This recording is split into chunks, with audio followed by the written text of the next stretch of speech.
Oh, he's a very talented player, but is he up to replacing Miovski?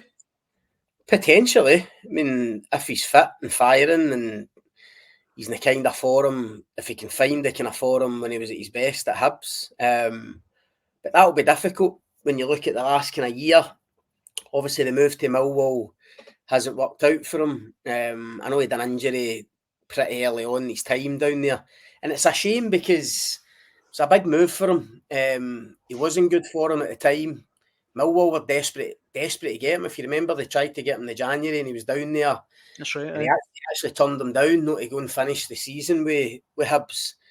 So it's a big move for him going to the Championship. And Gary Rowett was the manager at the time.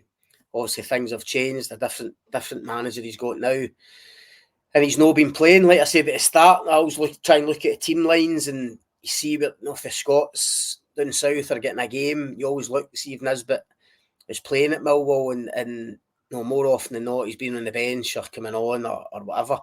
So it's a shame in that regard. So obviously, what you see guys doing well. Listen, I think he's a terrific finisher. He showed that at Hibs.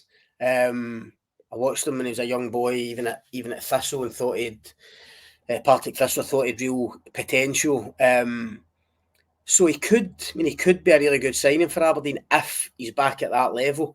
My only criticism of Kevin Nisbet over the years, and I think a few people said the same thing, was just his work rate up front. He's playing as that lone striker. And you know what it's like now, Daniel, modern football, that lone striker's got to put a shift in. The way systems are, formations, the way teams like to press.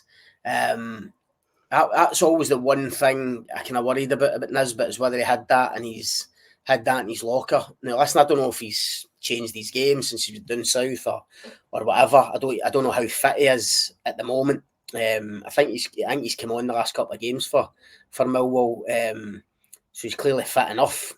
Right. But to get him up to Aberdeen, is he as good as Miovski? No, I don't think so. And even if they got Nisbet and loan, I would wonder whether they would still go into the market and try and get another striker with the cash that they've banked from Miovski. But on the face of it, if they can get Nisbet fit and firing, he knows the game, he knows the opposition up here, he's done it before, then should be a decent signing for him. I think he's only 27.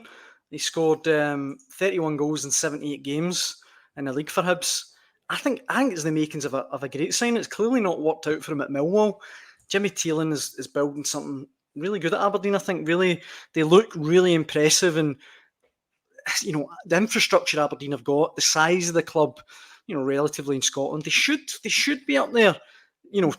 Dare I say, even challenging for second. Aye, and listen, if he does get back to the level we're talking about, this is a boy not that long ago. I think I'm right in saying he was ahead of Lawrence Shankland, the pecking order for Scotland. Aye, no, you're right. Aye, he was.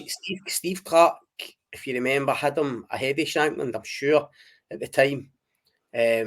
He's got a few caps for Scotland already. He probably thought, in fact, I know because we spoke to him after a Scotland game shortly after he'd made the move to Millwall, and he felt that move to England, move to the Championship, was going to take his game to another level, which would help him obviously internationally, and it hasn't worked out for him. So if he can come up here and get firing again, get back involved in the Scotland squad, then it could be a great move for him and Aberdeen. He scored his only Scotland goal against the Netherlands in a pre-Euros friendly back in 2020, and of course he was part of the Euro 2020 squad. So yeah, one of the Euros. Highly thought of,